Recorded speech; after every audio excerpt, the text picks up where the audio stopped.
What up, y'all? YouTube, Blow Yard Gang, podcast listeners all over the globe, guys. Welcome to a brand spanking new episode of Cap and Crown, episode 27. I don't have a player today, King.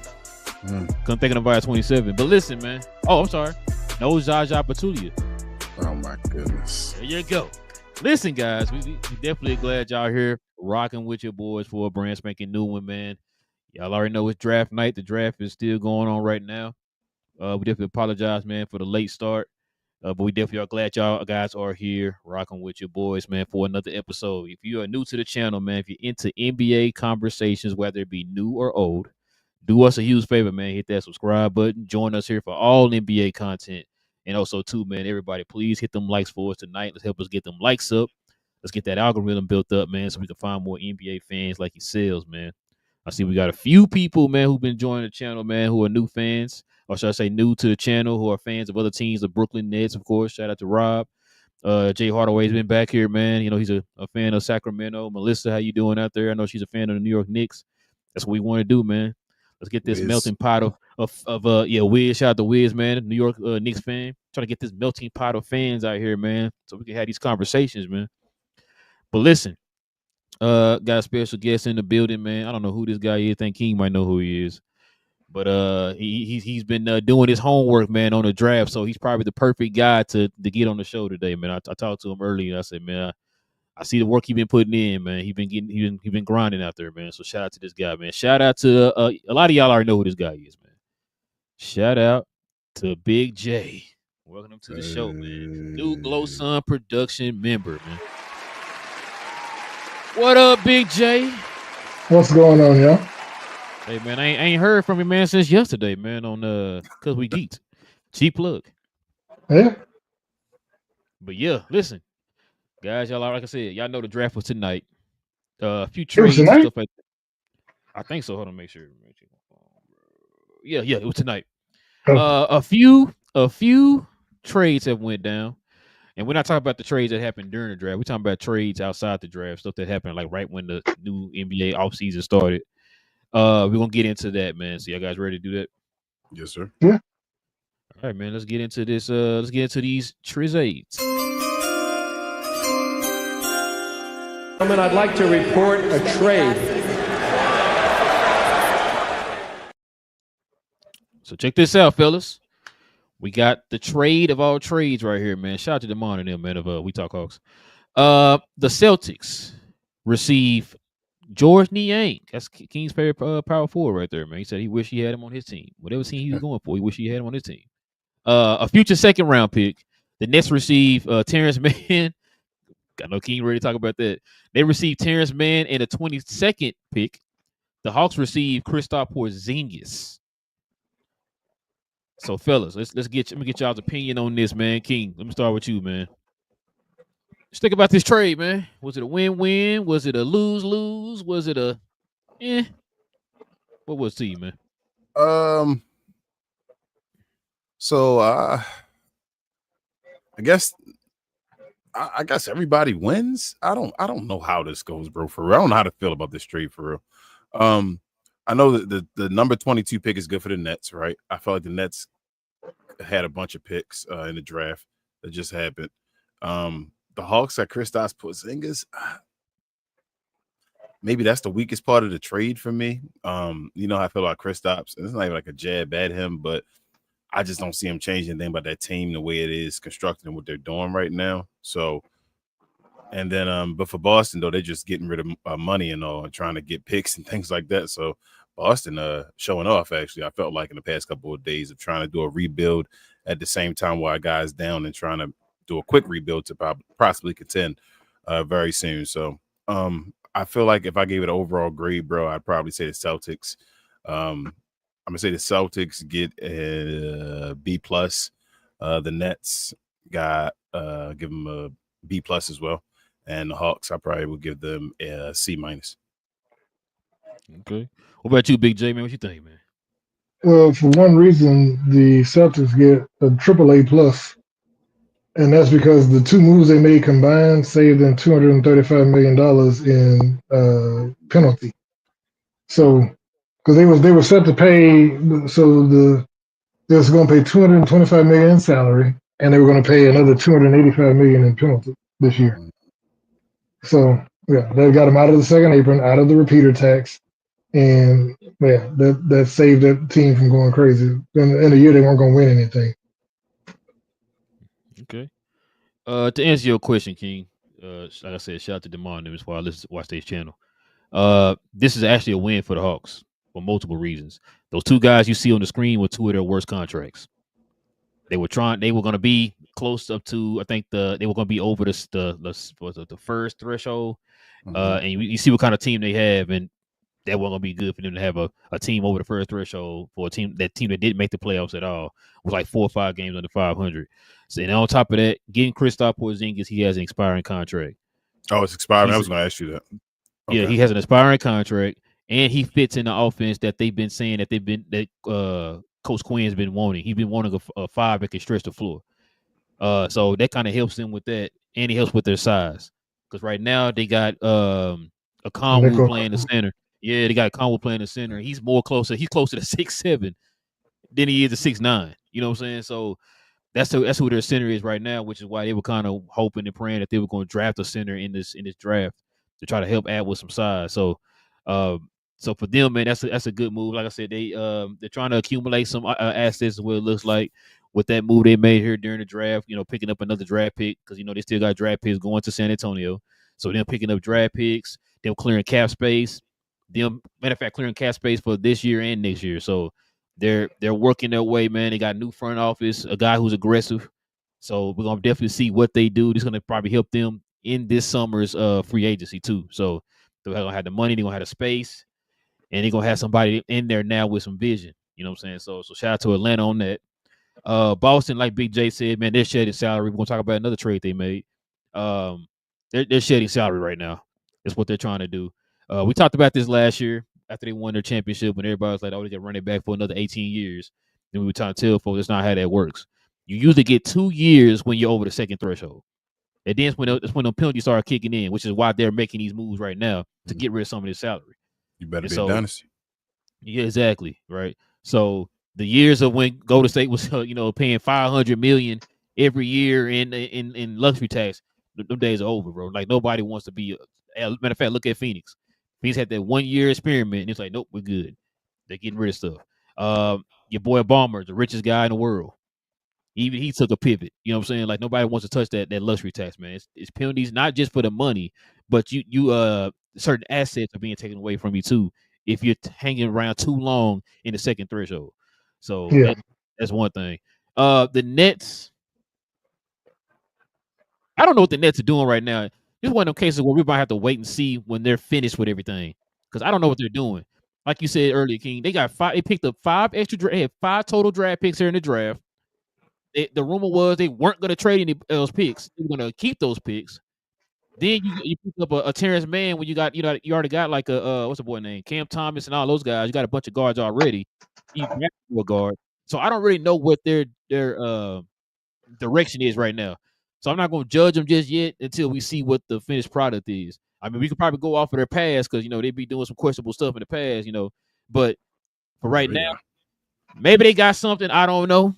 I'm gonna wait and see. They got a first round pick. You know what I'm saying? Like if y'all want to judge them off of what what happened today, that's cool. I get it, but it's just like it don't make any sense to me. But I'm gonna give y'all a chance to try to clear it up to help me understand a little bit better. You know what I'm saying? I'm about to say you posed the question. I was just answering the question based off of what was on there. So they got a number 1 pick. I mean, not number 1, but a first round pick is what I'm saying. So, like, I felt first round pick. yes, but I mean, as far as on the trade right here, we just breaking down this trade. Yeah. I was saying they got a first round pick out of it. Like, yeah, I thought they were fine in this. Like, that was good for them. No matter now them making the right moves, like you say, that's a different conversation. But as far as in the trade, I thought that was fine. And then, like I said, you said the Celtics and Kristaps being a expiring contract. That's the benefit of the trade for them. But I don't know. Shout out to DeMond and them, man. I hope Atlanta get it together. But I see another year. I mean, yeah, like I said, man, from what I've been hearing from them guys and a lot of because DeMond like to post those different articles and stuff on the show, kind of both breaking down all this stuff. And I was like, hey, it sounds different from how they been doing it, man. They've been trying to go in a direction without no type of purpose and no vision. And so now it's like that's a good question. You're gonna definitely help him with some damn offense on the offensive end with stretching the floor and stuff. Because like I said, they Conwu, man. Oh my god. Like I could see because matter of fact, Jalen Johnson's a good rebounder. So that could probably help. That can help in that department or whatever. Like, it ain't gonna be no top 5 or nothing. Nah, KP though, he gotta stay healthy as well. Give you a different dimension as long as he's healthy. If he goes down, then it doesn't matter, right? It's like kind of like what DeMond was saying. If he could get him 60 games, I think he said they'll be good. Just give him 60 games, and then whatever they can, if they make the playoffs. Which, listen, if you add him and then whatever they're doing this offseason, and with the way the East is right now, you should at least be a play-in team. You should at least be a play-in team. Yes, bro. You're right. Should be no excuse. Like I said, the way the East is right now with all the injuries and all that stuff. So yeah. Yes. They ain't champion. Nah, BJ, you good, man? You good? No, I'm here. I'm having to move, so that's why I went ahead and cut the camera off because I had to move. BJ over there showing off. No. All right. Let's get to this next one here, y'all. So check this out, man. The Wizards received C.J. McCollum, Kelly Olynyk in a second-round pick. The Pelicans received Jordan Poole, Sadiq Bey still playing? Okay. Sadiq Bey and the number 40 pick. So they'll get that pick. They'll pick that pick tomorrow. Yeah. What you think about this one, Big J? I have no idea what the Wizards are doing. Like I said, I looked at that starting 5 that they have in place at this point. It's just baffling. I mean, before the draft, I mean, I think they picked up another center and a guard, if I'm not mistaken, the draft. I have to look and see to recap it, but it's like I said, the trade by itself was weird. Unless they're trying to just get off of the money, because I think CJ is an expiring contract, right? Yeah, CJ is expiring. Jordan Poole still has 3 years. I think it's 2 or 3 years, something like that. And so, yeah, they were just trying to get off his contract. Yeah, I think they see. Yeah, and I know they don't see a future in Jordan Poole, which no real GM should see a future in Jordan Poole. So I think they just was dumping him, and I think New Orleans is going to probably use him just for shooting and probably try to limit his role. That's why I think they made the moves they made too tonight and the draft picks they picked. Because then they pick up Jeremiah Fears and you got Fears. Derek Queen. I think Fears and Queen, if I'm not mistaken. Well, did Queen get moved again? Or my trip? Yeah. I have to look at because I said, I thought was it? Okay. I don't know. Okay. I don't know. I thought he had moved again or whatever. But okay. But yeah, that's what they got then. So that's not bad. Like I said, as long as Jordan Poole is not your point guard, and as long as he doesn't have free range to shoot, so I think he'll be just very limited in what the green light that he has, and he'll be okay. If he comes up and he's running the whole offense, then it's going to be what you saw in Washington. It's going to be trash. What you got, King? Tomato. That's literally how I feel about this trash. I mean, I won't say trash with this trade. Like, I don't get it. It's okay. Like, both of them second round picks in return. Like, I guess you got off of money on one team as far as getting rid of CJ McCollum, but then you get Jordan Poole in return with longer. I'm like, I don't. Nothing about this changes anything. I guess I think this trade was just set to do future moves. That's it. No, I don't think either one of these teams really want either one of these guys. So the future moves for Wizards? For either team. Like the Wizards got too many guards. They got to make a move and all that stuff. And so do and then the Pelicans got Jordan Poole and all. Like, that's what you want to build your team. You got Jordan Poole and Brandon Ingram on a team together. Like, they're two guys that aren't known to like. No, Brandon Ingram is in. Brandon Ingram, that's right. He got traded. I'm sorry. Yeah, last Toronto. year. Yeah, you're right. I don't know. Jordan Poole, not that he's not a guy I want running offense. Kind of like what Big J said. And then I guess Zion got to be healthy. I just don't understand. Like, I guess my guy Derek Queen gonna be the center beside them, being like a Zebo beside. I don't know, bro. I don't know. I ain't gonna lie to you. I have no clue at all what the Wizards are doing, though. Like, I have no clue.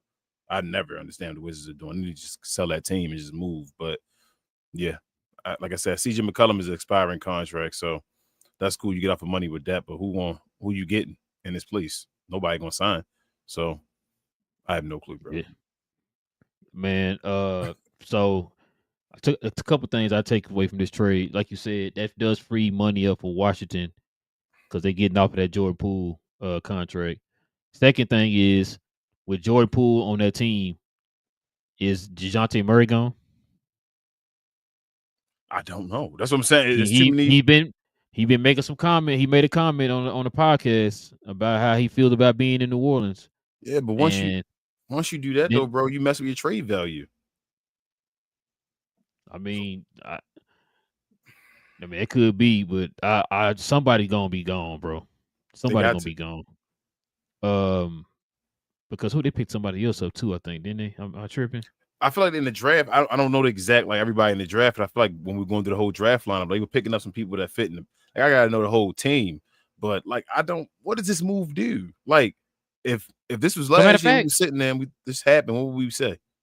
DV just said somebody earlier in the comment section. We was watching the draft, and that's when I was like, "Oh, the Pelicans." You said the Pelicans are trying to look good, or something like that. And then he mentioned somebody. Then he mentioned, I had to go back on I forgot. He said something. And I was like, "Oh yeah, I forgot about him." Because they still got Zion and all them, bro. Like, yeah. Yeah, I don't, because David Griffin not over there no more, so I don't know what they doing, bro. I don't know. I have no clue, bro. Like, neither one of these teams have a direction. I'm gonna do the same thing. I'm gonna wait because I don't know, because like I said, I think the Pelicans got a new GM now. I don't know if they got him yet, or if they do, then I'm gonna wait. I'm gonna wait and see what's going on. Like what's the plan here? Because right now, it just seems like you're just doing a lot of stuff. Just say you're doing something. You know what I'm saying? Like I said, the only positive out of this whole thing is the Wizards got off of Jordan Poole's contract. That's gonna free up cap space for them with the whole McCollum thing. So I'm thinking now, like, bro, they don't have a GM yet. I don't think, do they? I didn't hear nothing about a signing. Maybe they do. Maybe I'm just Denver. No, Pelicans. The Pelicans. They have a GM. I think so. I know Denver doesn't have a GM right now. Who's the Pelicans GM then? Which is why they couldn't make any moves. They weren't. Oh my goodness, bro. And that's why damn, bro. That's why we should have played that one video, bro, because that made perfect sense. Now that Jay just said that's wild. That just take a whole turn now. Damn. Okay. Man, it's crazy. Okay. Let's go to this next one here, man. Boston made another trade. We kind of talked about this a little bit on the last show. We just didn't really go into it. The Blazers receive Drew Holiday. The Celtics receive Anthony Simons and 2 second-round picks. So now there's reports that Drew Holiday does not want to go to the Blazers. Yeah. It's the same thing he happened the last time when he went to Boston. Remember, he got traded to the Blazers. He didn't want to go to the Blazers. Then he ended up moving him to Boston. So Blazers got rid of him and got some value. This might be a different situation. I don't know, because he is 35 now, he making 30 plus or whatever it is. So I don't know. I don't like that, bro. I don't like that about Drew Holiday. I ain't gonna lie to you. Like, I understood what he did it the first time. This time, though, I don't like it. You're a 2-time champion now. The Boston Celtics letting you go basically now. It ain't like you feel me? like a situation before where it's a question, like they think you passed your prime and you over. The contract is basically a thank you contract, and then it's a bad contract from that point forward. I actually thought this was a good trade for both sides. I heard they were going to move on for Simons as well on the Celtics side, possibly. They got the two second-round picks. Yeah, I'm hearing that they may be moving on. It may not be a long-term thing with Anthony Simons. They may be about to trade. I think they might be just grabbing draft picks and all, bro, and get rid of all money. Like, they might be getting rid of Jaylen Brown. They're talking about Utah and all. I don't know. I don't think Jaylen Brown will want to play for Utah, but Danny Ainge is supposedly looking at Jaylen Brown. That's wild, bro. Yeah, but I thought Drew Holiday going to Portland would have been a good look, because we talked about Portland last year, and I told you they were, I thought, taking another step. They won I thought they won 30-something games, I think, this year maybe. But I think they were close in a lot of games. They need to learn how to win and all, and that's usually what Drew Holiday's role is on teams, to teach them how to get to the next step. I thought if you took him over there with his contract and the situation they may have, they would have been a team that could have took on his contract for right now. He could have helped the team out as far as helping them to win, and they could have took maybe another step as far as making a play-in maybe in the Western Conference. And then, like I said, on the Celtics side, we already talked about that earlier. They got a guy that can put the ball in the basket as well still, but also they got off of money and got 2 second-round picks. So I felt like it was a win-win in a way. What you think, Big J? I liked it up until I saw what, like the same thing King's talking about with Drew Holiday happening because I said, I mean, he's 35 years old. He's on, I think, $37 million when he's 38 years old. And, I mean, he should be happy he's getting the check and stop all this, because, like I said, his numbers fell off considerably. When he first got traded to Portland the first time, he was averaging 19 points on, I think, 7 rebounds, 7 assists, like 4 or 5 rebounds. His numbers dropped off a cliff last year, and I don't think it's going to come back. You know, he went down to 11 points a game, and his efficiency also fell off. His shot fell off, and him trying to like steer where he goes, I don't see that. And people are talking about bringing him to the Mavericks, and I'm like, no, I'm not going to. It's terrible salary. Yeah, I'm like, if he was making 20 or 15, maybe, but not at 34. I think he started at 32 million. I don't Who's better last year? Huh? Who's better last year before we continue? Who's better last year, Drew Holiday or Chris Paul? Drew Holiday, I think, was better last year. I mean, he averaged like the average 11, but he also has, I think he averaged 4 assists compared to Chris Paul, averaged like 7 and 7, and I think 5 rebounds a game. So Chris Paul's putting up Draymond type numbers. You said triple singles, huh? Yes, sir. That's a good triple single off the bench, though, bro. But Chris Paul also played 82 games at 40 years old last year. Mm-hmm. Okay. Well, yeah, man, there's just a few of the trades, man, that went down. Like I said, we'll probably be hearing some more here pretty soon, especially after the draft. We're gonna definitely probably hear some more trades. We'll be here to talk about it, man. Speaking of the drafts, so found this little tidbit online. We got the best case and worst case scenarios for the top NBA prospects. So we got like 6 of them on here. And like I said, we got Big J here, man, to help us break all of it down. So let's get to it here, man. So Big J, man, who's this guy right here, man? Tell us about him. That's Trey Johnson from Garland, Texas. Yes, sir. Actually, Trey, I like Trey. He was the second best pure shooter in the draft behind Tom Calippo. I don't have the numbers in front of me because I know he averaged 19 points last year for Texas. Actually led the SEC in scoring. Also, high percent. He was high efficiency. He didn't shoot a high percentage from the field. I think he was like 45% from the field, but he also shot 39.7% from 3. Yeah. So, like I said, high percentage 3-point shooter on high volume. He's a good ball handler, good distributor. One weakness he has is he's a little light for his height. He's a little over 6'5" in shoes. 6'5" in barefoot, so about 6'7" in shoes. But I think he weighs around 190 something. So he can put on a little bit of weight. And I think he may have a little trouble finishing with contact. But as far as he goes, like I said, he believes his passing is underrated. Once again, his father also played for Texas before transferring to Midwestern, I believe. But he also, his father's also a coach at Lake Highlands. So he's got that, my dad's a coach and a coach's son type mentality. He always knows where to be, what to do, right play to make. Okay. So Let me ask y'all this: is this best case, worst case scenario disrespectful?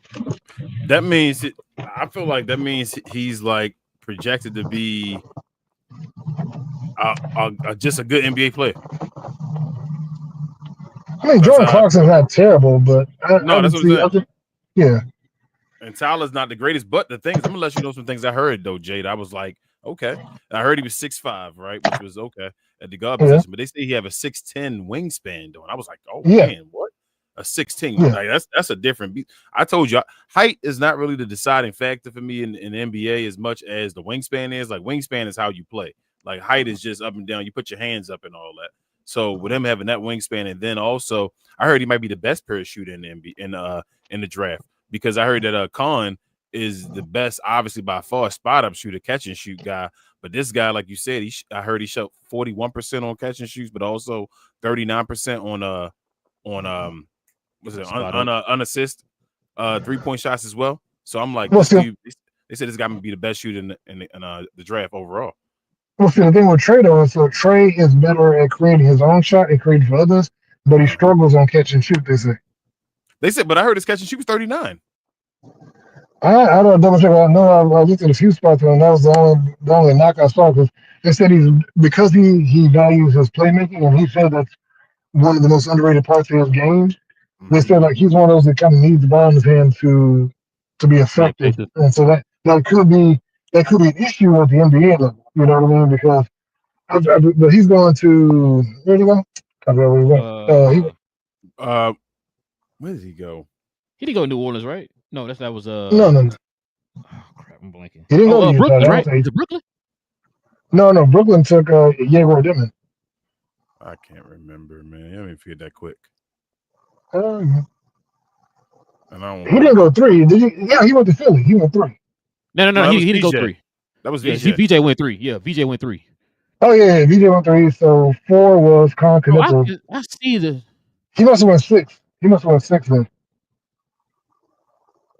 Okay. And it wasn't Brooklyn. No, Brooklyn's 8. Brooklyn was 8. Was their first pick. Brooklyn was 8. Yeah, shout out to Rob. Yeah, he did say that. Yeah, I think he got a chance. He played more 2-guard or 1-guard. Philly. But that's the thing. Huh? Was it Philly? No, Philly got VJ. No, Philly was 3. Yeah, Philly got VJ Eshko. He just said that. True. Yeah. Yeah, you said he's a 2 though, Big J? Yeah, he considers himself a 2. If he'd have been a 1, I'd be like having a ball in his hand have been okay. But that's the thing, like he averaged, I think, 3.2 assists a game. Like I'm just out from memory, but I think he averaged 3.2 assists a game. So he's not an elite level, but he can create off the dribble. So if he's dribbling and like they trap, he can pass into an open shot. Yeah, that's not horrible. He can get to like 5 assists a game in the NBA. Yeah, but I mean, the better shooters around him, yeah. Yeah, he can get to 5 assists. That's what I'm saying. 3.2 damn near 4. So yeah, he can get to 5 assists in the NBA. But I don't know. I think not a bad NBA player. If that's your mid ground between them two, you can have a long career. You feel me? Yeah, okay, I agree. I think both of these guys can play over 10 years in the league. Jordan Clarkson, he close, right? Oh, okay. He went to Washington. He went to Washington. Okay. Okay, that's what we have. I mean, he. So he was 6. He was a 6 pick. He gonna be able to. He gonna have the ball in his hand a lot though over there. Washington. Yeah. I got a question about one of the guys when we get to him though for you, Big J, that your team picked up and all. Think about the rookie of the year race and the other guys and where they can do and what they having the ball in their hands. But I'll wait till we get to him as far as talking about. I was gonna ask you, Big J, who you been hearing is the best case scenario for him as a comparison? I was looking at it earlier. I think I saw like Michael Redd. What was it? It was a bunch of pure shooters. It was like, people of that ilk. It was all pure shooters. Tyler Hero wasn't one of the contracts I saw, but it was like those classic pure shooters. What's his name? Ray Allen type. Can he be Ray Allen? That's what I was gonna say. Can he be Ray Allen? Yeah. Because Michael Redd is basically distant Ray Allen. Left-handed Ray Allen, what I called him on the same team. Yeah. When they got him in Milwaukee. Get that little fling shot. Bro, Michael Redd was nice. He just got hurt. Another whatever. I heard. Yep. Yeah, I met him one time. All right, y'all. Let's see what this next one is. The second best shooter from what King heard. No, he's best shooter. No, Kyle's the best shooter. But I'm saying they said Trey could be the best shooter though. Yeah. So they got. I mean, you know what? My bad. I guess I should have told the podcast listeners. So Con, how you pronounce his last name? Knipple. Knipple. Yeah, Con Knipple. So they got him compared. Best case is JJ Redick. Worst case is Bogdan Bogdanovic. I think that's disrespectful. What Okay. what pick did he go? He went. Ty, he right? went to four. He to went Charlotte. 4. Yeah. Yeah. And I was hearing folks saying this, and I said it in playback as well, Jay. Like they drafted a role player 4th? No, that's the thing. So they don't.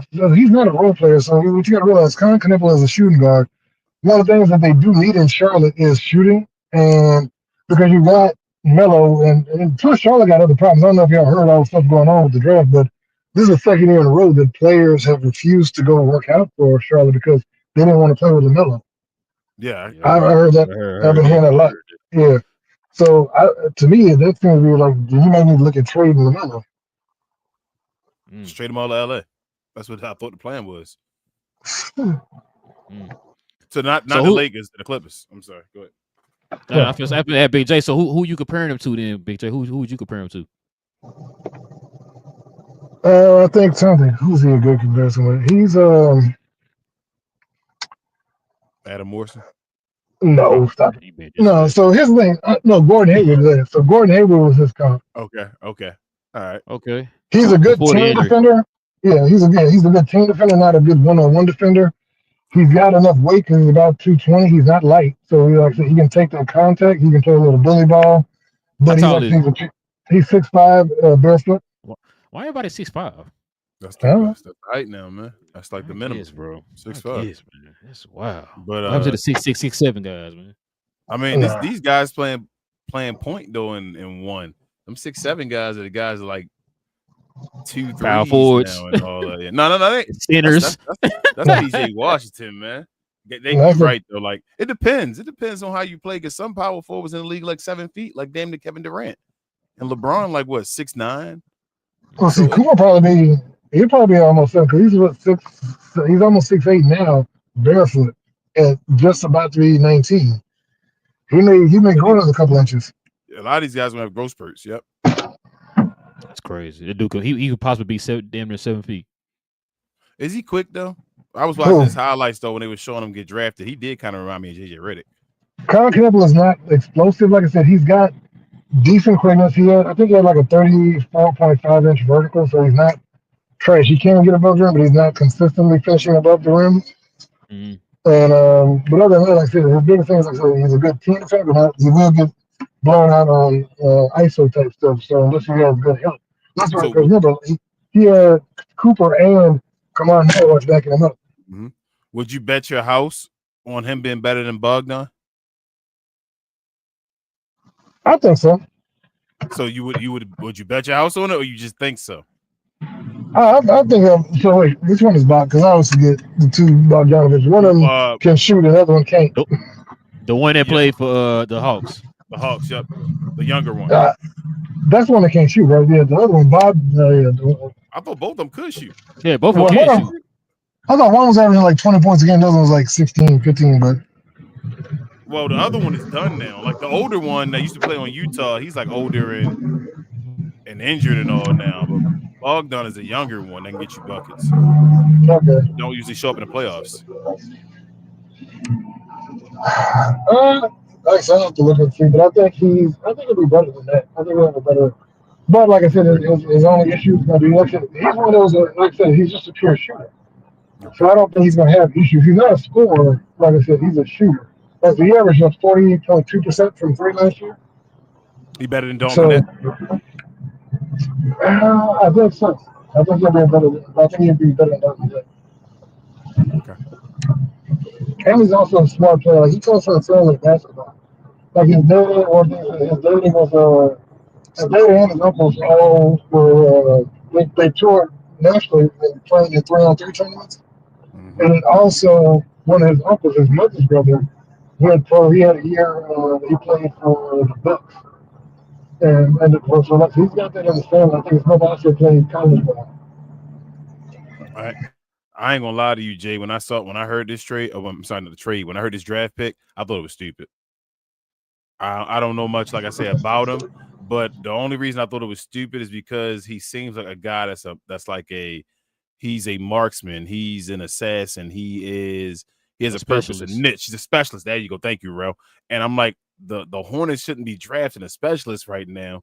They need to draft a player. And it's like they take him this high on the draft board as a specialist, like on a special draft, allegedly. Like, why would you take a specialist instead of taking a special player? I think that's Especially what him too. because I was gonna say, especially too, if they're not gonna bring back Miles Bridges, you definitely need to accumulate more talent. I thought Miles got another year left, right? Or he I thought done? he I only heard, had a 1-year contract, right? I thought he signed for 2. I thought it was signed for 2. yeah, they did, but I heard they were trying to move him or whatever. So I don't know. It's a team option or something, maybe. I don't know, man. Oh my But goodness. so what I was thinking was with that team needs is spacing because Miles Bridges is not a sniper. What's his name? Brandon. You know, the one for last year. Is it Brandon Williams? Yeah, Yeah, Brandon Miller, right? Brandon Miller. He's Yeah. also he's a good player. He's a scorer, but he's not a sniper. I feel And they just ain't got their people yet, though. Like, I in a special draft where I remember you, Big J, I believe, telling me that you think it could possibly be 10 All NBA players in this draft. I am not picking a specialist when my team is one of the worst teams in the NBA consistently. I mean, the guys I got at the top aren't those dudes to me. I should be trying to get a superstar type guy in this draft, trying to find him instead of a specialist. That's all I'm thinking about. Like, I'm not trying to go get Kyle Korver in this draft if I'm the Charlotte Hornets. And like you said, it's supposed to be the deepest draft since whenever. And you picking him up at 4, like that's like at 4, bro. Like, okay, a specialist when you had the 4th pick and you had a good pick in a super draft and you picked the specialist, but we'll see. It might work. Yeah, we'll see. History's not on their side. You know, we know how Charlotte moves. So I was gonna say, well, people never seen that was when Jordan was running, but Jordan ran Charlotte. So, but I think now I was gonna say is if you look at what Toronto drafted number 9, I think they wasted a pick. You know, I'm with you. Jay, I'm with you too. It wasn't just them. Yeah, there was a lot of weird movements in this draft. I was completely confused by some of the moves made. I think there's a lot of stretches done. Like people just jumped up and took people that shouldn't take them. But you know, Somebody gonna might mess a bunch of these dudes' careers up, huh? It always look great when you see them before they on the team and all, but then they got to fall in line on these teams, and when you see them go to certain organizations, you like, dang it. Well, people were taking the wrong players really, really high. You know, like the Carter Bryant, the Conway Boyle, those guys were way too high for what I projected to be what they projected to be. And based on those, I mean, the one that was a reach or wasn't reaching. I mean, I do think the early was like Cedric Coward, who ended up going early in this draft. He ended up going with number 10, I believe, or 11. Yeah. And they traded up to go get him. And I think that's because they knew that OKC wanted him at 15. But so once again, keep away with OKC. Yeah, because OKC was trying to get him. Remember, OKC was trying to get in the top 10. They were trying to do all kind of moves to get in the top 10 because they wanted him. That was the rumor. They targeted Cedric Coward as their pick. OKC is the champion. You better get your team to be able to compete. They don't need that many moves. Like, you better stop blocking on Connect 4 and try to get it yourself. Well, the crazy thing though is they also got what's his name? Nikola Topic, the point guard, coming back next year who was hurt, and they got Usman J. That really played. So they got basically two brand new players coming in already. So I'm like, I don't understand. You know? But yeah, let's look at this next one, y'all. Check this out. This was the man of the hour right here. A lot of people talking about these guys. Ace Bailey, man. So they compared his best case scenario is Tracy McGrady. His worst case scenario is Terrence Ross. That's crazy. What you think about this one, King? Oh, I was like, it's crazy because I actually thought Terrence Ross was going to be nice because he fit in that mode as well. He was like athletic and could shoot 3 and all. I was like, all right, Terrence Ross might caught a few bodies in his career. Yeah. So, but shout out. I wanted to say first and foremost, shout out to Danny Ainge for this one, bro. Because I called it like last year as well with the Atlanta Hawks and all. Like, bro, you take whoever you think is the best player on the draft board and you deal with the consequences later. You feel me? You trade them, you figure it out, you do whatever you're going to do. You don't take somebody that you don't feel is your guy and for a different situation, especially when you got a high draft pick. You feel me? To then go and say, well, we got a role player because he wanted to play here and when the other guy didn't want to. You decide the guy's future. And that's what contracts are about. You got to go back to school, leave. But yeah, I mean, I think A should be good. I don't know. I don't like these moves. Moves like this usually tell me you're probably not going to be the best case scenario. I'm not going to lie to you. I don't like when people do holdouts and stuff like that. I hate that. That means you should be able to go to any team. If you're the nicest guy ever, you should be able to go to any team and make them better. That's what I always felt. Like you should want to go to the worst team and make them better. But I don't know. That kind of messes that. I felt the same kind of way with Anthony Edwards before, though, when he changed it. My opinion, I should say, on him, but I didn't like the way he handled the situation with not working out for teams and then trying to demand not to go in certain places or whatever. He was trying to go to the worst team. He was trying to go to Washington. And that's the thing. So he just wanted to be the East Coast. He wanted to go to Brooklyn too. He said East Coast team. So what I kept hearing was he wanted to go to a team that he didn't have to compete for a starting spot where he could shine and be the star. That to me is a sign of weakness. That's not like, oh, I'm the man. You go be the man. Don't engineer your way into being on a bad. Who wants to be on a bad team? You go wherever you go and you show out. If you that dude, you show out. We talk about all the time. If you that guy, Cooper Flag, you gonna show out. We gonna see it. If you that guy, Ace Bailey, show out. We gonna see it. It don't matter. If you Tracy McGrady and you go to Utah or you go anywhere that's a bad team or a good team, you gonna show out. So yeah, I don't like that. But he got skilled though from what I saw in the packages and all that. Dude got that. That's mentality type. They say he just make difficult shots. He'd be like Mamba and all that, like T-Mac and all, if he actually get it together. But I don't like the mindset from the get-go, though. I ain't gonna lie. But here's the weird thing about it. Okay. How tall is he, Big J? So remember in records they said he was 6'11", but he measured 6'7" and 7 and 3 quarters. And Bertha. Bro, it don't matter. That wrong like that. Though? I know he wanted to be Kevin Durant. That's what I'm saying. He's faking the funk. I don't like the way he's doing this stuff, bro. But I've heard people maybe being off, 1 or 2 inches or whatever. Either way, but bro, you went from a center. He's controlling narratives, bro. Like, he's controlling narratives out of college. I don't like that. Listen. With you saying that, then you know what's going to end up happening, right? People will be keeping an eye on him. They're gonna keep an eye on him. They're gonna be watching your every move.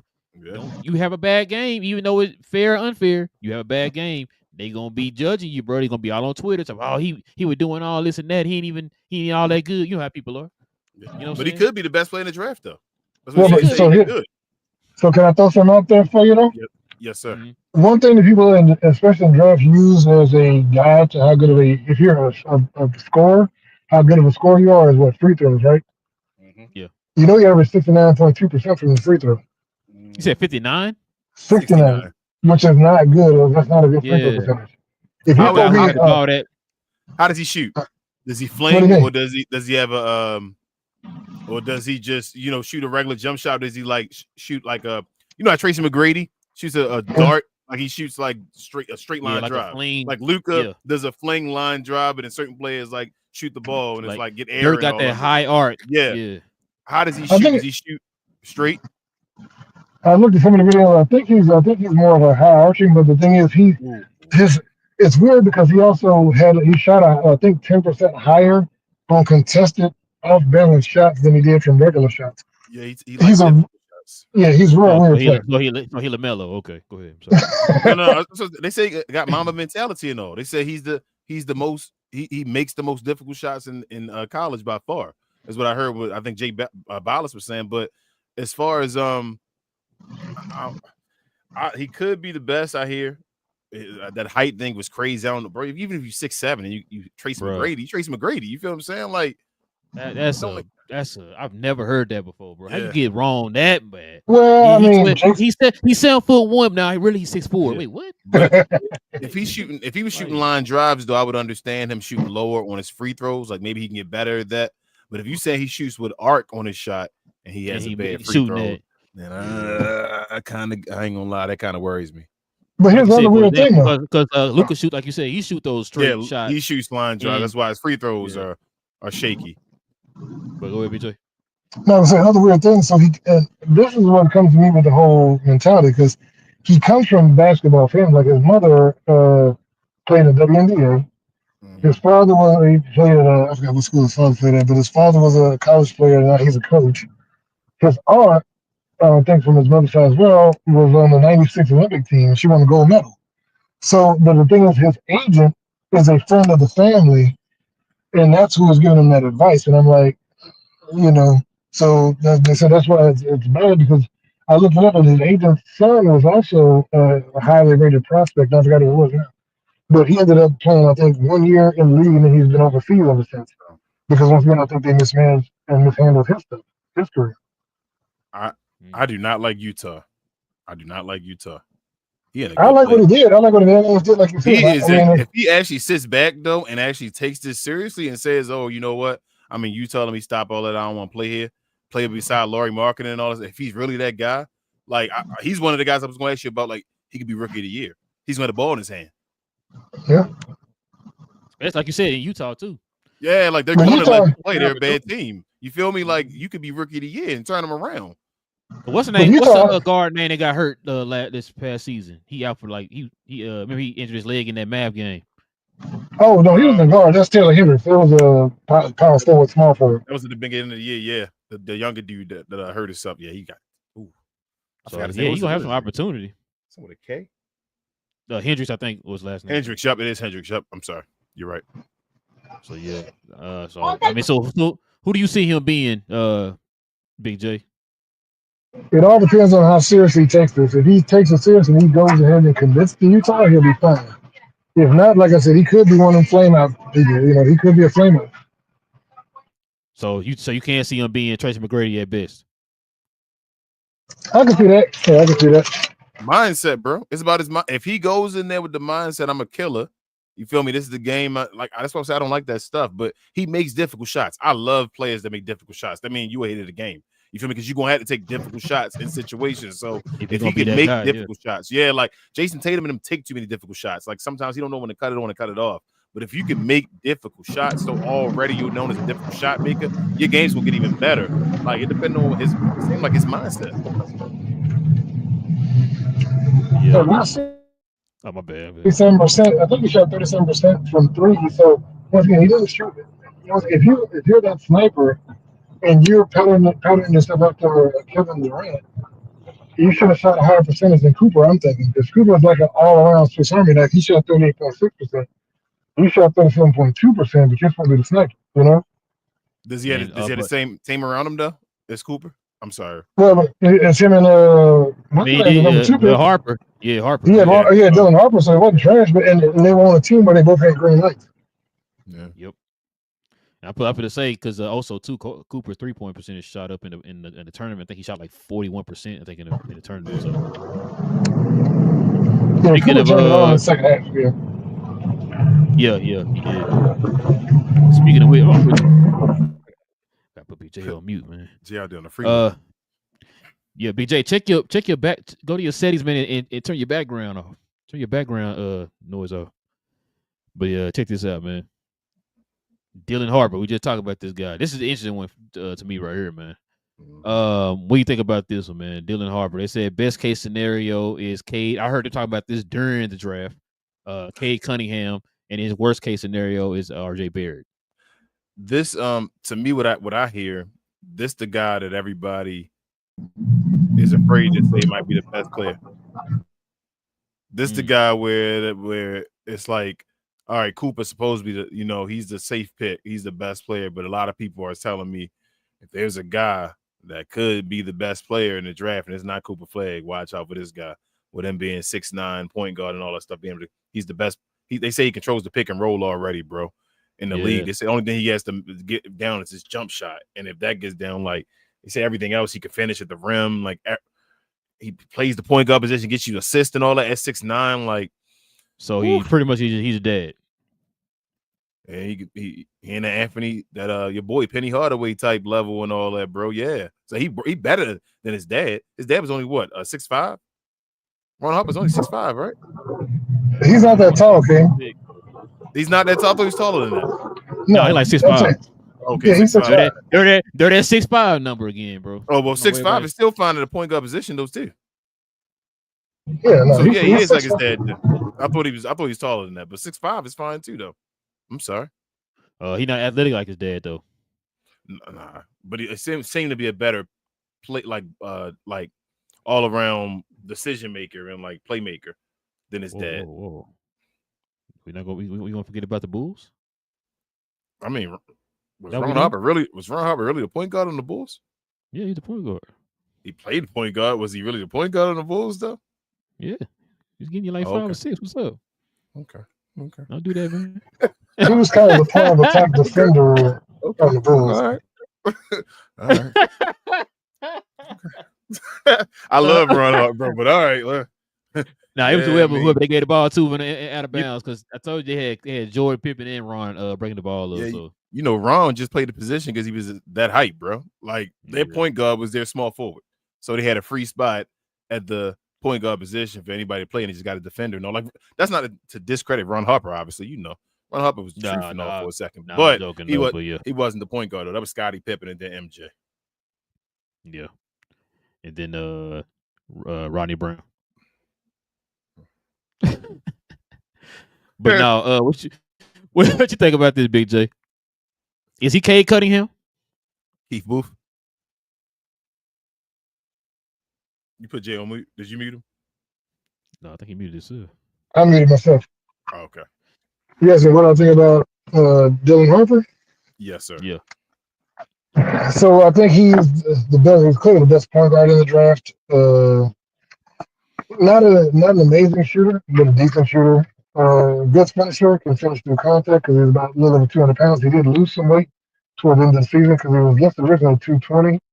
But when they got him into the combine, he weighed around 203, 204. Still good size for, a 19-year-old, 18-year-old. And then on top of that, he's known for finishing. Like he can penetrate through the double team, split the double team, and still finish. Mm-hmm. So he Cade Cunningham pretty much. His comp is Cade Cunningham. They say he's like a bigger Jalen Brunson. So what's his, he better than it? You betting on him being better than his dad? I think so. I mean, his dad was cold. His dad was a better scorer initially. And then when he got to the Bulls, he was going more for his defense. But initially, he had the injury. So before his injury, so you saying he Cleveland Cavalier first year with the Clippers, Ron Harper. Yep, Ron Harper. Could be. Like I don't know if he's as good of a scorer as his dad was, but he's okay. Yeah, because Ron Harper played the 2, right? And he's over. Yeah, he was playing the 2 back then. That's what I'm saying. He wasn't really controlling the game. His game is a score. That's what Ron Harper was, a scorer. So Dylan, let me ask this question, Big J. Is he a defender like his dad? No, he's not known to be he's not like a lockdown defender. He can hold his own. I don't think he gets blown by, but he's not a stopper. Who's the other? I'm sorry, go ahead, bro. Ask your question. No, go ahead. Who's the other known defenders in this draft then, Jay? Like wing defenders. VJ? Talking about big guys. So VJ, Cooper, who else? Who's known as being so what's his name is one that's the one that the country that Colin Murray Boyles is a lockdown defender. But the one that went number 9, he's known as a defender. Yeah. He's 6'6". I think he measured in at 6'6.5", 6'7", something like that. But they got him as a power forward / center, and that's one of my concerns. He's 239, and they want him to play in the paint. And I'm like, he's Michael Finley, bro. It's Michael Finley. Who? That guy? You said 6'7", 239. That's Michael Finley. But here's the crazy point. So he was strong in college, but like I said, he's 6'7", 239, and then he shot I think 20% from 3. Jeez. And yeah, he's 240 work. How big is Pause? How big is PJ? PJ is 6'7", 6'8", about 240. 240, right? Yeah, that's what I'm saying. He in this day and age NBA, like you said earlier, bro, he can play the power forward. But Yeah. No, because But that's no, why people he had a said frame. center though. Jesus, man. Oh no. Well, I mean, small ball center like PJ Washington and all that at times, if maybe, but like Yeah, it's a not different no. league. That's your position type. Because I mean, but Nah, like but I said, you said 6'7", 239. That's Michael Finley, bro. You a small forward. yeah, 240, a big dude in the NBA. Oh, it's like Yeah. it's not a lot of dudes. 240, bro. It's 260. Allegedly, like two. If you're coming into the league, you talking about coming into the league at 240, you're probably going to be bigger than that. You're probably going to be at least 250 something. Luka. Yeah, well, Luka, yes, exactly, got bigger than that. But I mean, you're just naturally gonna get, you feel me, bigger than that. Luka wasn't, I don't Yeah, think, because 240 he's a first in the kid league. still. They like 18, 19. Yeah, like they're like got kids. So yeah, he gonna be at least 250. Especially if you're already in shape and you don't feel like you're like out of shape and all that. He should get a little bigger pause. Yeah, because he gonna do that, especially if you're talking about he playing power forward or center. So I mean, yeah, he gonna definitely do that. So, but yeah. All right, man. Let's get to this next one here, man. Okay. Oh, my Yeah. man, go ahead, BJ. No, I was gonna say, well, talking about Colin, I was gonna say one of the things though. The problem is they're trying to comp him to Draymond because of the, undersized power forward center thing. But like I said, he doesn't have the passing of Draymond or Draymond's 3-point shooting, which is streaky. But Draymond can get up. Yeah, like I said, this dude shoots 20% from three. Yeah, but I say he shoot better than 20%. So yeah. Draymond done had some great years. Draymond had some bad years, but Draymond had some great years shooting at 3 too, though. So, but yeah, let's get to the next one. Got a couple more left, y'all. Oh man, your boy right here, Big J. Big J gone. Come on, what's his command? It's come on, I think. I don't know how to say his last name though. Maluach. I think Maluach. Come on, Maluach. BJ, hey. Yep, there you go. Yeah, come on, Maluach. There you go. That's why we got him on the show. So come on, Maluach. Of course, y'all know he's the center from Duke. His best case scenario is Rudy Gobert. Worst case is James Wiseman. Jesus. I disagree. Who do you think? So. I think he's probably close to Derek Lively, but the reason, and I get why they're giving the Rudy Gobert comparison, because here's a fun fact: at the combine, he had the second highest standing reach behind Rudy Gobert, 1 inch above Wemby. Mm-hmm. So he's a very long player. He's very lengthy, but then also he's also, I know, but he's also 252. He's coming in as a freshman at 252 at 18 years old. Plus, he's from South Sudan. He didn't start playing basketball until he was 14, and he was in the NBA academy. So he's extremely raw, but like I said, so I think he only averaged like 8.6 points, and I think 6.6 rebounds a game and around 1.3 blocks. So he still learned how to play basketball, but he's just huge. And they said also when he was in South Sudan, he used to walk 45 minutes to go play outside because they only had outside facilities. He used to go walk to the gym and to the court to practice every day. I got a question. So he raw. Yep. Yeah, he raw.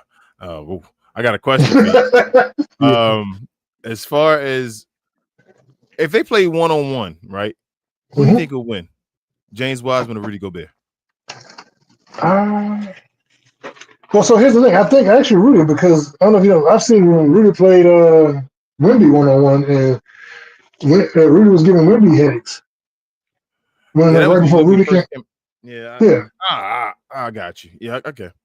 I'm not gonna disagree with you, but like the idea of James Wiseman, though, I feel like is better than Rudy Gobert. Obviously, he didn't become that, but what James Wiseman was supposed to be, is he more towards that? Like, that's what I'm trying to understand with him. Like, James Wiseman will be a player that can do a little bit of everything at the center position when he came into the league. Is that what they saying he can do, or they just saying he's gonna be a bust if he like James Wiseman, but he really gonna play like Rudy Gobert? Does he have an offensive game? Not really. No, he's not. He doesn't have a developed game. I think I think he shot like in the 20s from three, because once again he just started playing basketball. Okay. I really do believe like current Derek Lively or what's his name? I'm trying to think who else was, or even maybe I think it'd be a better, if you say something, a better version of Robert Williams, or something like I said, a current version of Derek Lively. Walker Kessler. I think Walker Kessler doesn't he have a little bit more range though? I don't know. Does Walker Kessler really score the basketball? Okay, so I get like confused on around 2K because he looks like the other guy on 2K. Yeah, I think he just scores around. I think he does like Derek Lively in them. Yeah, maybe. But I think they could both be short. Like I said, with that height, especially those arms, that wingspan, because I think he's got a 7'6" wingspan, 7'7" wingspan. Ooh. Yeah, he's huge, man. And he can cover a lot of ground. He's 7'2". He can touch the back of the backboard, the top part. I'll tell you, his standing reach is 9'6". That's crazy. And you say he's 7'2", right? I think so, yeah. He had that perfect height. He better not grow anymore. He probably will. He's only 18, man. He's 18 years old. I know. But he better. You heard that Derek Lively grew, right? They say Derek Lively grew an inch or two over summer. 7'4". Yeah, you gotta watch out for that, Jay. That's not a good sign, man. I ain't gonna lie. And Lively already dealing with leg injuries. Lively, stop growing, man. I think he's like 7'3" now. I think they said he's right at 7'2.5", 7'3". Wemby grew too, though. Wemby had a growth spurt over the summer. Oh, I know Wemby like 7'6". Wemby huge, bro. Like Wemby like George Marathon in them now. Like Wemby is bro, weird. Now I'm telling these guys got to stop. They're not gonna tell you though because they don't want you. It's certain heights you don't want to get past. But that's 7'3", bro. If Lively 7'3", he already got leg injuries. That's scary. But yeah, let's get to this last one here, y'all. Check this out. The number 1 pick in the draft, y'all, Cooper Flag. So they said the best case scenario is Kawhi Leonard. Worst case, Andre Karolinko, a.k.a. 47. I got a question for you, 47. Which question you got? I got a question for Rel. It's one of those like debate kind of questions. Oh, Big J, I'll get your opinion too, but I just want to know. Mm-hmm. In a best case scenario, if Cooper Flag best case scenario is Kawhi Leonard, and Ace Bailey's best case scenario is Tracy McGrady, right? And they both stay healthy, who got the better best case? So if Kawhi Leonard stayed healthy for all those years, probably Kawhi Leonard because he was a better two-way player. But T-Mac was a great two-way player at the beginning. Yeah, when he actually played defense on Toronto and all that. Before the injuries and stuff, the back injuries. Yeah, he was a good defender. So I was just messing with you. Kawhi Leonard, dude. Kawhi Leonard should be. He's just a regular season, bro. Kawhi Leonard a different beast. But I just wanted to know. I really want to know what Rob was going to say if he was going to say Kawhi better than T-Mac. If they stay healthy. When Kawhi was averaging like 30 points and like 7 boards and. No, I don't think Kawhi got 30, did he? He for 1 year. I thought it was between the 2 championships. I thought he got it there. I thought he got a 20 something. I don't think he got the 30. He was like high like 28 or something. I know T-Mac. Yeah.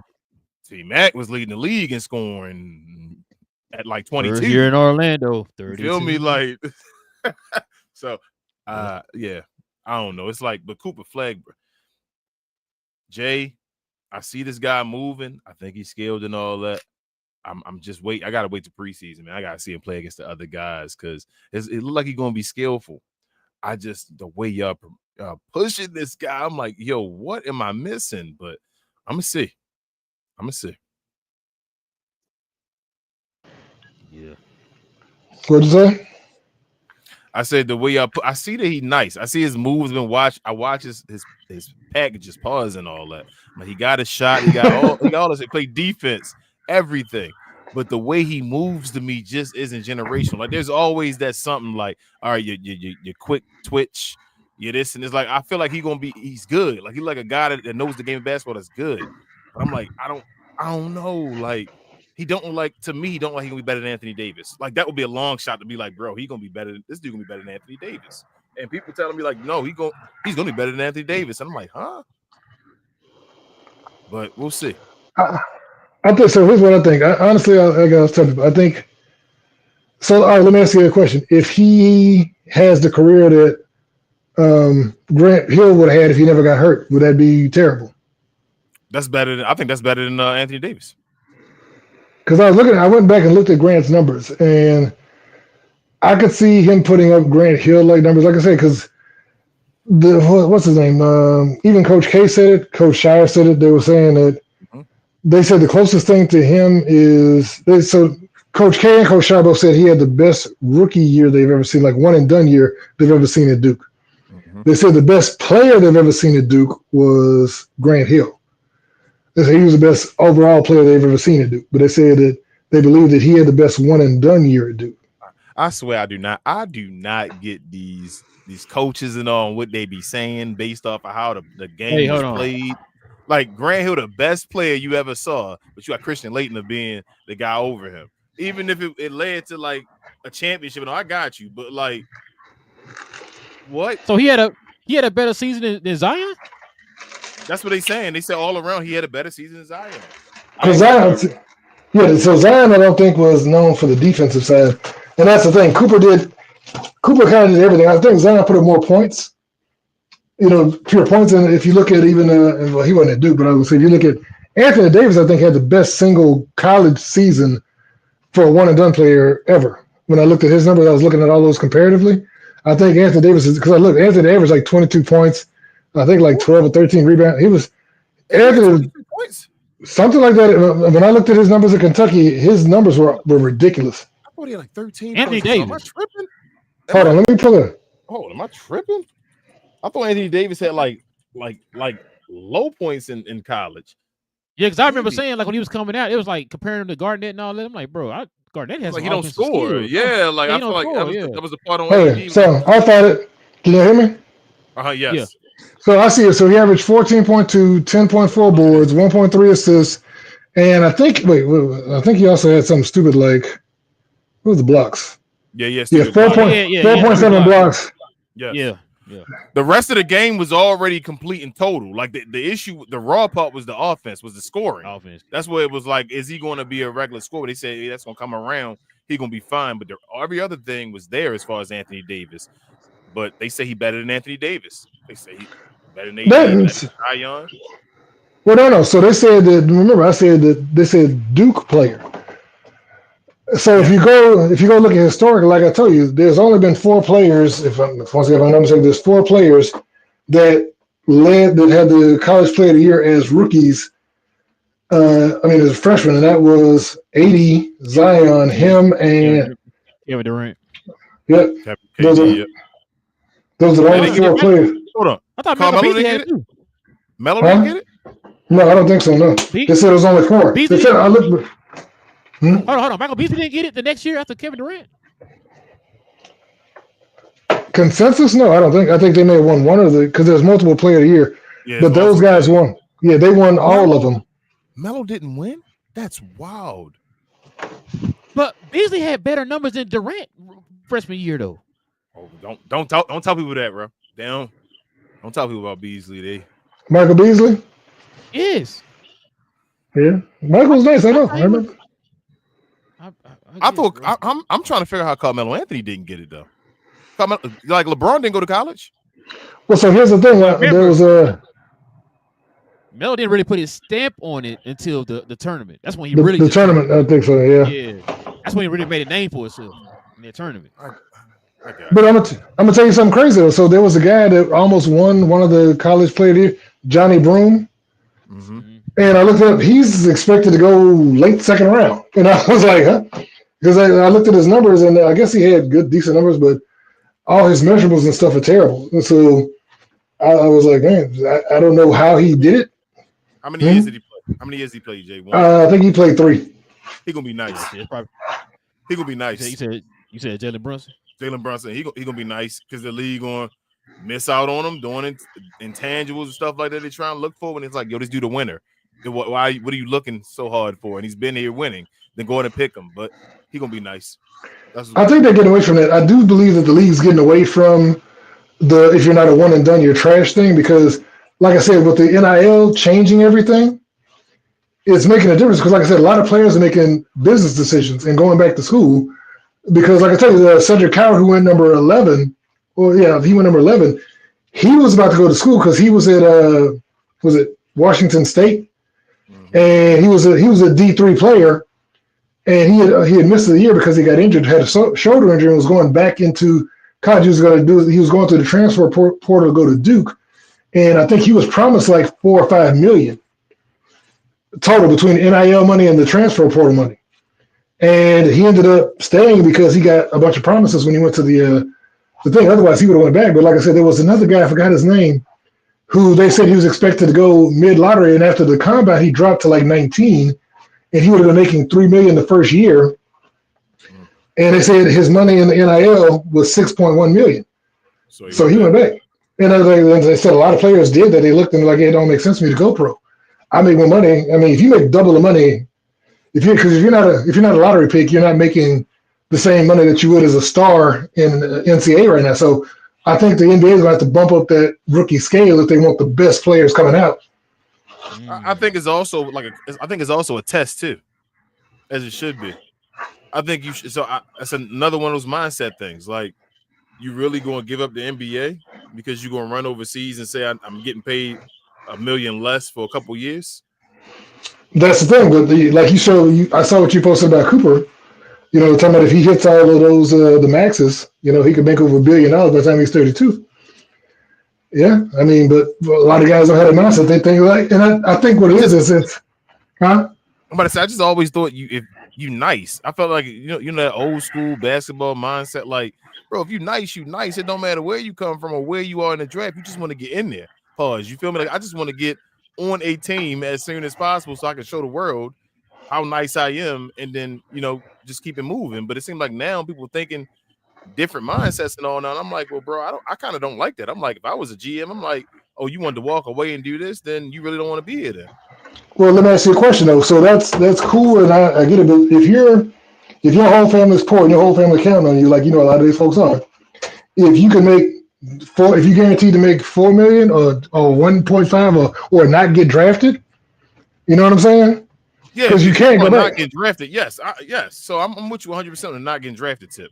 I'm talking about players though that might get drafted. No, I'm first round. I'm late first round, but you know what? I'm gonna go back because of this and this. I get paid and do another year and all that. I'm like, that look like weakness to me. Like, bro, if you the 17th pick, go be the 17th pick, and then just go show up. I think if you get a promise, yeah, but like I think a lot of these guys don't have promises. And I think that's the problem. Like, if you got a promise that I'm locked in, have a contract, then you go pro. You don't believe in yourself. But I'm saying, if no team's made a promise to you, why would you? I'm with you, Jess. I am 100% with you on that. Like, if you don't get a promise, you talking about like that's people down the line. Like that's more towards the end of the draft. Those guys probably. I'm talking about if you good, if you think I'm gonna go later in the first round, where you like, okay, I'm projected to be a first round draft pick, and it's later now. I'm now 19th or whatever from being a lottery pick, and you say I'm gonna go back and make more money like that. I'm like, well, you stay over there then. That's how I would feel. But also keep in mind, like, if you looked at this draft, a lot of players jumped up that had no business jumping up. So people who were taken in the end of the first round were projected to go mid to high second round. So a lot of those guys that stuck around thinking I was guaranteed money ain't getting guaranteed money, because remember, if you go second round, you're not guaranteed a contract. Then go do your job. I hear you. All that stuff. You gotta do your job. Like, all of this is based off of projection, right?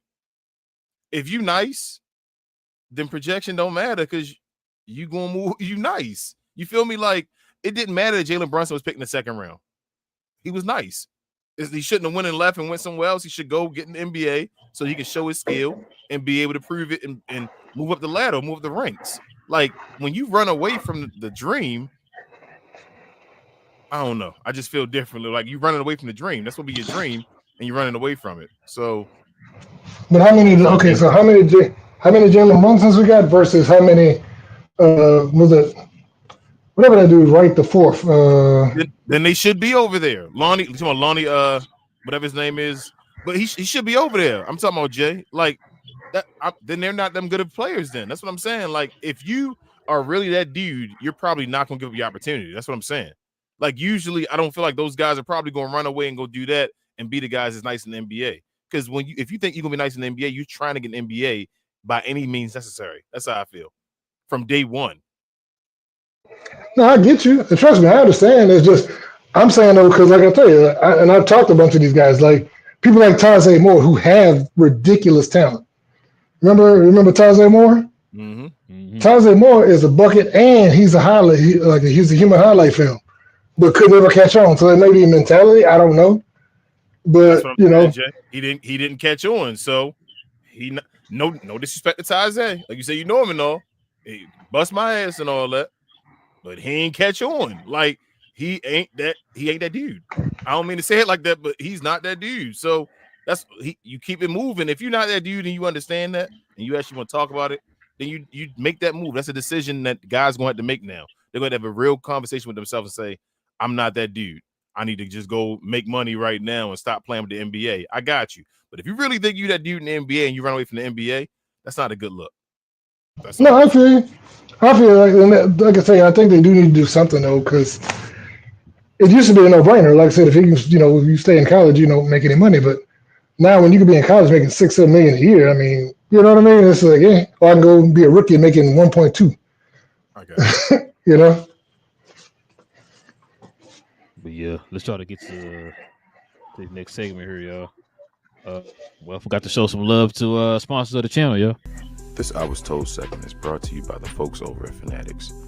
FANATICS is the world's largest collection of officially licensed fan gear from all the leagues, teams, and players you love the most, including WWE. You can earn fan cash to redeem them in your orders, jersey protection for when your favorite player is traded or changes teams. They also have an unrivaled selection of authentic fan gear and FANATICS exclusives that are only available on the site. So if you need some merch and are interested in helping the channel, scan the QR code on the screen or follow the link, which is always in the description. All right, man. Also, too, if you guys want to watch round 2 of the draft tomorrow, we will have it up on Playback. Thank you to our friends over at Playback for this segment. Pause. If you're tired of the national media and the annoying ways they sometimes cover sports and other events, give the Glow Sun Production channel on Playback a try. We cover new and old school basketball, wrestling, and geek culture. And just recently, we've added boxing, mixed martial arts, anime, and even video gaming. So if you have time in your busy day, give our channel on Playback a look and check out some of our replays while you're at it. Another special shout out to our favorite at Playback. Back to the show. All right, man. I know we passed the hour. Let's go ahead and get to a few of these questions and comments, man. Listen, if you guys got any questions or any comments addressing us here on the panel, we asked you hit us with the CNC in front of your question or your comment, y'all. Please hit it with the CNC. We have to be respectful in the comment section. Also, too, guys, we'll take on any super chats come in first. I'm about to mute you, Big J. Any super chats come in first, we ask that you guys please we'll address that first, man. So let's go ahead and get to the comments here.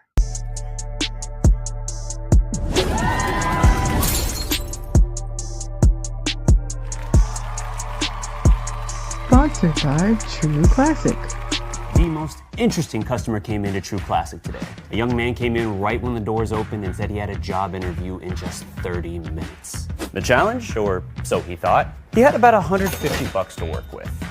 Now, in most places, that's a fancy shirt, maybe some nice socks. But at True Classic, when you add more, you save more.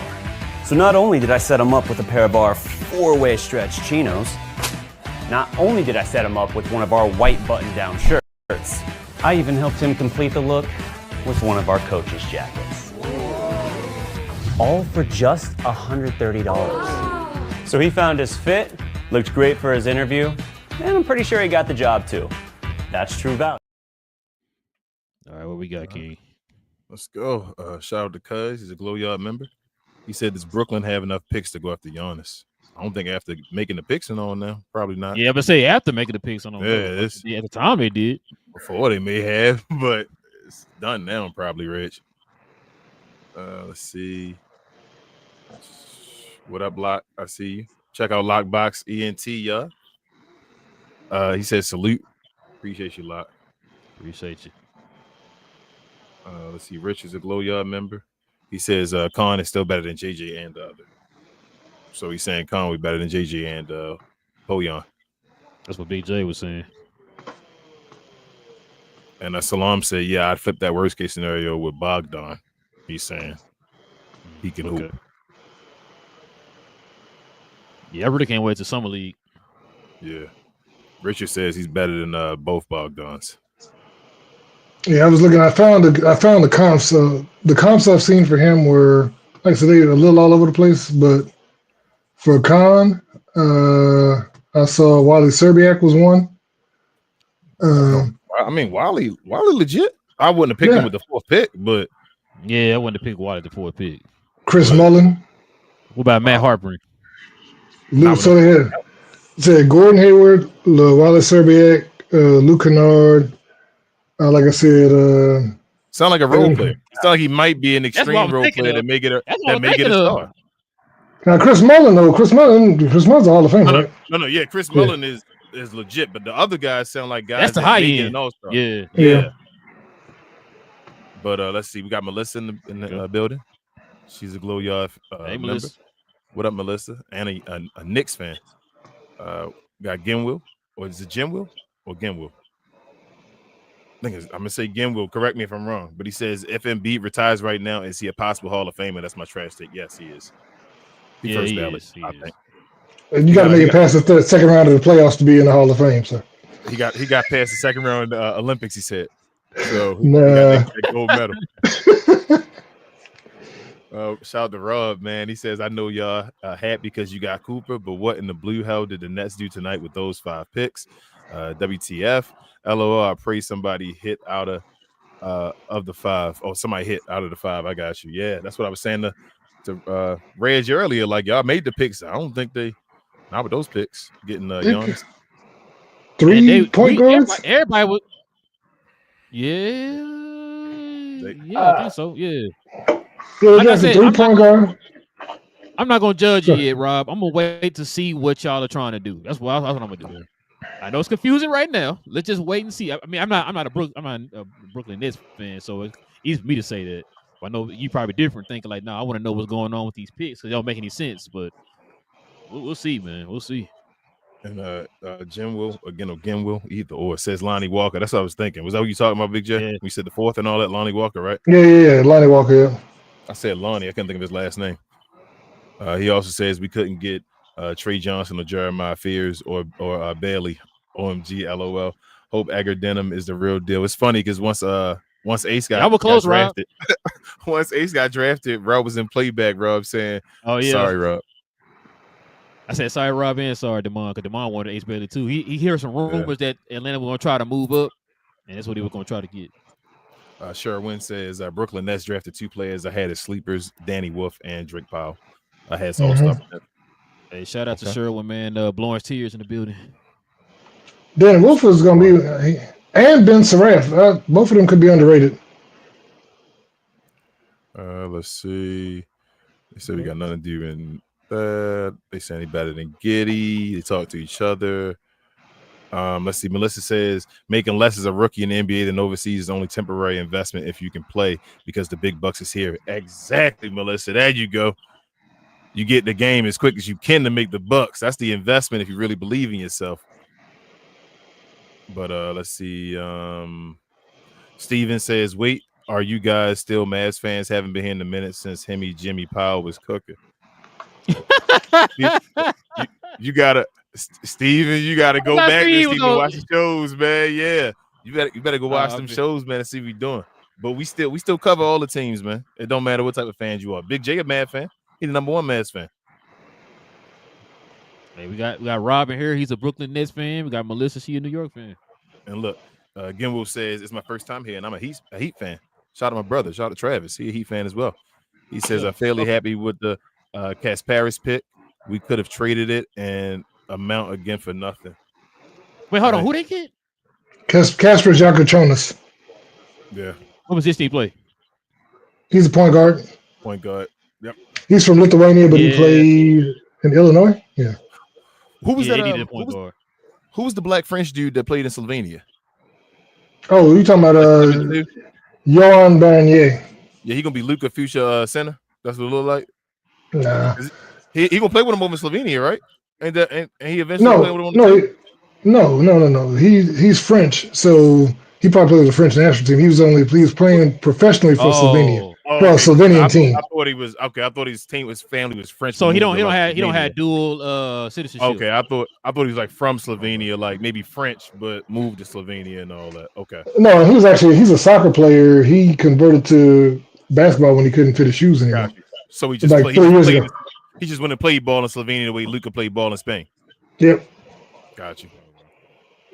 Let's see. Richard says, don't think the Nets can put the salaries together for Giannis. They can accept salary, can't they? They could, but they did. Didn't they take some in the trade they just did? No, they said they got the most salary. I know. I'm gonna say. Space, I right? thought they said they had the most room. Yeah, they got the most space. That's what I'm saying. Hey, I think they can take on a salary if they wanted to. No, they had $90 million if they renounced everybody, but I think they did when one of the trades when they got the number 22 pick, they took some salary back. Oh, they still could probably make enough for Giannis though if they wanted to take on salary. But let's see. Rob says something else got to be brewing. It has to be another trade coming with the Nets. LOL, this can't be it. I hope so, Rob, for y'all, man. Well, that's what I'm saying, Rob. Y'all got that trade. You already picked the picks though. That's what I'm saying. I hope y'all. So that's the problem. So here's the thing: when it comes to the trades, if you trade the picks before you pick the picks, they don't count toward the salary cap. Once you make the picks, then the salary hits. You trade in the salaries at that point. The salary cap holds. That's why they factored in the Cooper Flag one with the Mavs already. That's why they said that's why they. Yeah. I don't know what Brooklyn was doing. I'm sorry, Rob, man. Maybe they got a plan. Yeah. I ain't gonna lie to you. I always talk about bad organizations, Rob. I talk about bad organizations doing bad things. I hope Brooklyn's still not a bad organization, Rob, because I would normally think they're a bad organization doing a bad thing, man. Rob, like I said, I'm gonna wait. I'm not saying y'all gonna do anything great or you're gonna do anything bad. I'm gonna wait and see because there's got to be some kind of something going on here, man. Because it don't make any sense right now from the outside looking in. So I'm gonna wait and see what else other moves y'all make or whatever. Like you said, you got the cap space and all that. You're in a big market, so let's just see what it leads to. You know what it is? They drafting point guards like Infinity Stones. That's what's going on, man. Yep. They're trying to collect all of them. Melissa said, good question. Hope they are still Mavs fans. Think it will be interesting next year. Hold up, Melissa. Why we gotta be Mavs fans, but you're not a Mavs fan? Yeah, Melissa. Yeah. Why can't we just watch Maverick basketball like you do? Nah, hey, Richard also said exactly. I'm curious about Will Riley. What you know, Jay? I mean, he's an older player. I think he's 23. So I think he's a fifth-year senior. 3-and-D player. Nothing jumped out at me. I mean, I looked at his stuff. I mean, yeah, he's not. He's 19, but he last year was what 17.7, 5.8 rebounds, 3.1 assists. That's not bad. Where he play? Where did he play? He played in what was that? Illinois. He played with Casper Jakachonis. That's not. And you say you're only 19? Yeah, I thought he was older. Let me look because I thought he was older for some reason. That's actually nice. I would be like, whoa, if I heard I was getting a guy on my team doing that. Yeah, I don't think Rich would have mentioned somebody that's already old like that. I don't think. Yeah, Rich. 23 owner. Okay, I was thinking about Nick Clifford. Nick Clifford was 23. Everybody was like going crazy about Nick Clifford, but yeah, he was the one 23. Damn, 23 already. Rob says Ace, too. He said Ace miserable playing for all them white people in Utah. Oh yeah, I know he hate going to Utah, but you got. Yeah, he didn't look happy though. It is Utah, but they got a decent squad for him, and he gonna have the ball in his hand. Like I don't mean decent squad like win a championship, but like if you good, he go over there and win some games. So you know they got Walter Clayton Jr. They got Walter Clayton Jr. too, though. They also traded for Walter Clayton Jr. from who was that? Washington. That's his starting backcourt though. Yeah. Well, Walter Clayton Jr. is there. He's because what's his name is going to be? Huh? That could be because Colin Sexton is what? Is he still there? They got Colin and they're trying to trade him. And Jordan Clarkson, right? They can get both of them guys. Put your house on. They gonna. Yeah, I would trade both of them. I think they are. Yeah, they're trying to trade both of them. Yeah, I think they are. Let me see. Rob says, let me get through the last of these. Rob said we got the most cap space in the league, but we ain't do nothing. Oh man, he said all that. We got Terrence Mann, but hopefully he good again. Whoa, the Clippers could have got so much for Terrence Mann, bro. Shout out to Demond, man. Shout out to Demond. Jeez. He also said the streets over there when they traded him, but yeah. Rob also said sign and trade D'Lo Russell to Dallas or something y'all got. LOL. Talking to you, Jay. No, they're talking about, so they're saying that Russell may be the favorite to land, but on just a vet min. Not like the taxpayer exception. Yeah, I saw a list. Yeah, I don't like that move. So my thing is, I'd much rather them go get a point guard. But like I said, all the point guards gone except for Proctor, who was he played with Cooper at Duke. Hold on. He'd be decent. And What? you forgetting what's the boy name? Malcolm Brogdon. No, I'm talking about young point guards. I'm talking about the draft. Y'all not. I wouldn't get D'Lo. My thing with D'Lo is that if you get D'Lo, he gonna play. So and I wouldn't be like Jason Kidd gonna probably play him as the point guard and be constantly playing him, even if he's making a minimum or whatever. You be like, damn, like D'Lo gonna make some bad decisions, man. D'Lo be bad. Well, no, so that's what my thing. Yeah, no, that's what my hope would be. That's why I was really hoping for us to get a point guard in the draft. And like I said, there's still Tyrese Proctor out there. There's a few other ones that are left that could possibly be available. But my thing is, if so, Proctor, like I said, he played with Cooper Fleck. He also was a point guard in Derek Lively's first year. So they got that connection there too. But they switched him from point guard to shooting guard, so his numbers dropped a little bit. But I mean, last year he averaged 15 points, 3.6 rebounds, 2.7 assists. Yikes. 1 steal a game. But like I said, so what they did is they moved him off of the ball and let Cooper run the offense. That was the thing. So Cooper was kind of running as the point forward.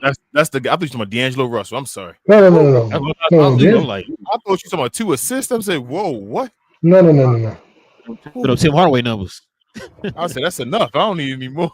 But Melissa said, Melissa said, LOL, I'm a Mavs fan too, but Knicks more. Well, Melissa, I'm an NBA fan now. That's how I feel. Dave says Cooper cooked. He also says Cooper knows. You know this Dave, man. I guess he loved Luka again now because he was. I don't know. Nobody. Yeah, Cooper, no excuses. He has way better team than what Luka came in with. He better outdo Luka numbers. Dave, that don't make sense though. If he got a better team, he wouldn't outdo Luka numbers. Div lives the upside down place. Div, he don't make sense because remember, every team is trading everybody to the Lakers at all times for nothing.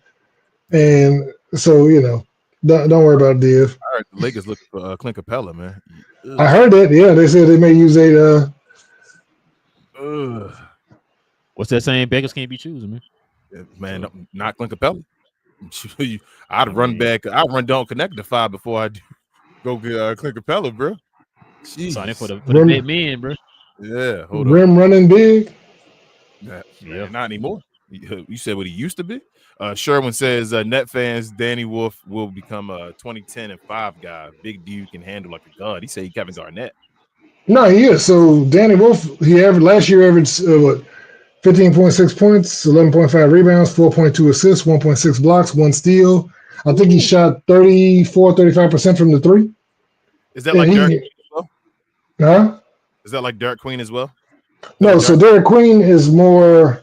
I think Derek Queen only shot like 20 or some percent from, I think 25% from 3.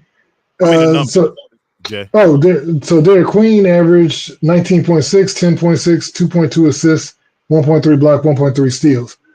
So Derek Queen is more, he'll bring the ball up and he can create, but he's not like an outside scorer. He'll bring the ball up and then going to work once he's inside the arc. But you think he can get 20, 10, and 5? Who, Derek Queen? Derek Queen, yeah. Where's he? He's in New Orleans, right? In New Orleans, yeah. You think at some point in his career he'd be a 20, 10, and 5 guy? Not even like right now, at some point in his career. It depends, because here's the problem with Derek Queen. And one thing I had, one of my notes was I looked it up, and let me see where that link is. Yeah, so the agility test at the combine. No, he's not. No, but the thing is, so it's crazy. So they said he's got a high motor, but he came to the combine fat. He had gained weight, and so at the combine he had either the last or second to last in every agility category, and he also only had a 28-inch vertical. He was the second lowest vertical at the combine. So he's baby Joker. One, that's how I think his game gonna be. Or like Zebo. Really, Zebo is my comparison.